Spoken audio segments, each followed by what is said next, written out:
3 और 4 जुलाई से देश भर में वीआई, एयरटेल और जियो ने अपने नए रिचार्ज प्लान लॉन्च कर दिए हैं, जिसमें 11 से 25% तक के प्राइस बढ़ा दिए गए हैं। और पॉपुलर प्लान्स में सबसे ज्यादा बढ़ोतरी देखी गई, जैसे एयरटेल और जियो की तरफ से दिए जाने वाला 239 में 1.5 GB इंटरनेट और 5G अनलिमिटेड वाले ऑफर में से 5G को हटा दिया गया है और प्राइस को 25% तक बढ़ा के 299 का कर दिया गया है। और इन प्राइसेस के बढ़ जाने के बाद देश भर के लोगों को 47,500 करोड़ रुपए ज्यादा देने पड़ेंगे उन्हीं सर्विसेज के लिए। और सबसे बड़ी बात है कि इन रिचार्जेस को जो हाइक को सबसे ज्यादा पहले इंट्रोड्यूस किया है वो है जियो, जिसके बाद देश भर में आग फैल गई कि अनंत अंबानी की शादी में जो 5,000 करोड़ का खर्चा हुआ है वही खर्चा वसूल करना चाहते हैं मोटा भाई हमारी जेब से। लेकिन अब आप ही बताइए, जो रिलायंस इंडस्ट्री एक ही हफ्ते में 4500 करोड़ रुपए कमा लेती है, क्या वो अपने बेटे की शादी में 5,000 करोड़ तक खर्च नहीं कर सकती? अगर ये कारण नहीं है तो इसके अलावा क्या कारण है जो प्राइजेस को इतना ऊपर बढ़ा दिया गया है, जिससे देश भर की जनता में आक्रोश है और लोग नाराज हैं जियो, एयरटेल और वीआई जैसी बड़ी कंपनी।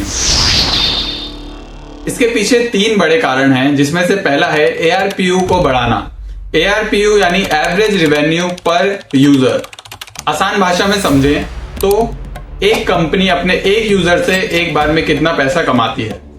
तो इसे बढ़ाने की आवश्यकता इसलिए है क्योंकि टेलीकॉम बिजनेस एक बहुत महंगा बिजनेस है, जिसमें बहुत बड़ी अपफ्रंट कॉस्ट और वर्किंग कैपिटल की जरूरत होती है, जिसके लिए टेलीकॉम कंपनीज पहले से ही बहुत बड़े अमाउंट में पैसे को खर्च कर चुकी होती हैं सर्विस प्रोवाइड करने के लिए। जैसे 2022 में 5G स्पेक्ट्रम ऑक्शन में जियो और एयरटेल जैसी बड़ी कंपनियों ने 1.5 लाख करोड़ रुपए की बिड करी ताकि वो 5G रोल आउट में अपना पैसा इन्वेस्ट कर सके और यूजर्स को एक बेटर सर्विस एनवायरनमेंट मिल सके।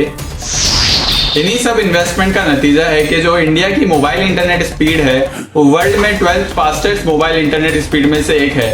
जापान, सिंगापुर, यूके जैसे देश भी हमसे पीछे हैं और यही रैंकिंग 2022 तक 119 थी।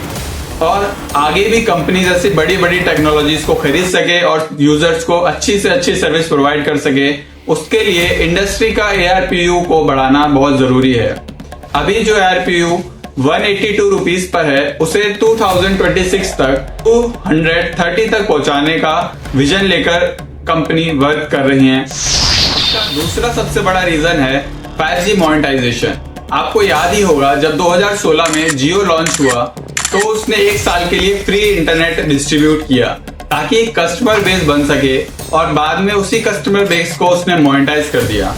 और वही टैक्टिक अभी यूज हो रही है 5G प्लान्स के लिए। अभी 5G अनलिमिटेड अवेलेबल है ताकि लोगों को उसका एडिक्ट बनाया जा सके, लोग उसको यूज कर सके और साथ ही साथ उस नेटवर्क को और स्ट्रॉन्ग किया जा रहा है कि हर जगह 5G अवेलेबल हो। जैसे ही नेटवर्क पूरा होगा या उससे पहले इन सर्विसेज को मोनेटाइज कर दिया जाएगा और इस बार के रिचार्जेस में 5G अनलिमिटेड सिर्फ 2 GB पर डे वाले प्लान्स पर ही अवेलेबल है, जिससे उसको एक प्राइम फील दिया जा रहा है और स्टेज सजाई जा रही है ताकि 5G प्लान्स को इंट्रोड्यूस किया जा सके जल्द ही। तीसरा और सबसे ज्यादा सोचने वाला कारण है एयरटेल, जियो और वीआई का मार्केट डोमिनेंस। आज भी अगर हम मार्केट में कोई नई सिम लेने जाते हैं तो हमारे दिमाग में सिर्फ इन्हीं 3 कंपनियों का नाम आता है कि हम इनमें से किसी सिम को खरीद लें, और आए भी क्यों ना। एयरटेल, जियो और वीआई तीनों के मार्केट शेयर को मिलाकर मार्केट का 90% से ज्यादा बिजनेस हैंडल कर रहे हैं 3 कंपनियां। और अगर ये 3 कंपनियां तय कर ले कि मार्केट में इस प्राइस पर सर्विसेज दी जानी है तो इनको कोई कुछ नहीं कर सकता। इन्हीं बढ़े हुए प्राइसेस को टैकल करने के लिए लोग अब BSNL की तरफ दोबारा रुख कर रहे हैं। लगातार BSNL में लोग सिम अपनी पोर्ट करवा रहे हैं ताकि सबसे सस्ते रिचार्जेस को यूज कर सके। BSNL जो एक गवर्नमेंट कंपनी है वो 4G अपना स्पेक्ट्रम लॉन्च करने वाली है इसी साल के एंड में और 2025 में वो अपना 5G प्रो प्लान्स को लागू कर देगी। पर जो कंपनी लगातार 13 साल से लॉस में है, क्या वो सच में 2026 तक मार्केट लीडर बनने के अपने सपने को पूरा कर पाएगी?